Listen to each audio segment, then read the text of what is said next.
Hello and welcome to Make Sense Mondays. Today we talk about one of the more confusing topics, which is dual coverage and coordination of benefits. So, two different terms, but they really do go together. So, dual coverage is simply that you have two health insurance policies.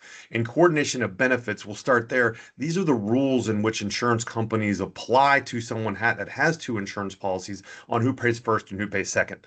The terminology there is your primary coverage and your secondary coverage. So most people are going to have two insurance policies because maybe their spouse is covered through their insurance policy. They both cover one another.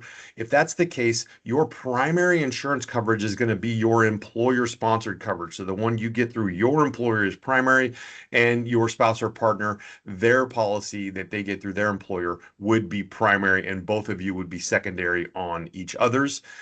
When you have children enrolled, this is a very important nuance here. The primary insurance plan for your children would be the one in which the parent that has the earliest birthday in the year, not the oldest, just the earliest month and day in the year before the other one. So January is before March, all that, all the way through. So the parent with the earlier birthday in year would be primary.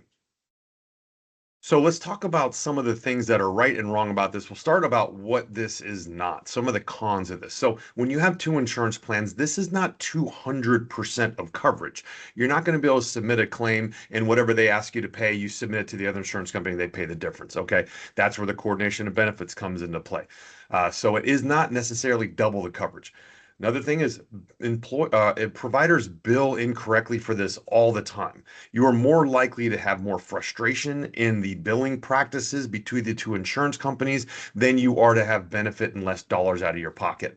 There's more moving parts, there's more paperwork, and these things get messed up all the time. Some services still won't be covered. If it's not covered in one place, it might not be covered in the other.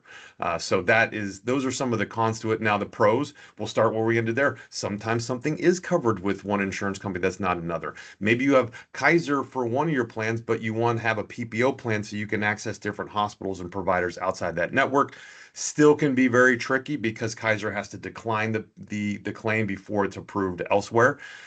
Sometimes you get lower out-of-pocket premiums, or sorry, lower out-of-pocket costs with the having two plans. Extra peace of mind is really one of the biggest ones for a lot of people. So those are some of the pros and cons of it as well. Here's some tips for those of you that might have dual coverage. Make sure you tell your providers up front. Give them both of the ID cards. Let them know which one's primary and which one's secondary. That will help get things going good from the beginning. Second is always wait for the primary insurance coverage EOB to come in. See what is covered, what is not covered. You need the primary to decline before the secondary will pay.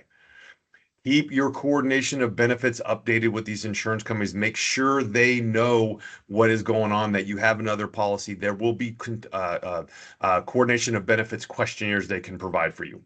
And then lastly, if you are married and you do have kids enrolled, just pick one plan for the kids. Pick the better plan and enroll them there. Even if there's no cost difference, it will save you a headache for all of this going forward. Thanks for stopping by. Appreciate you. See you next week.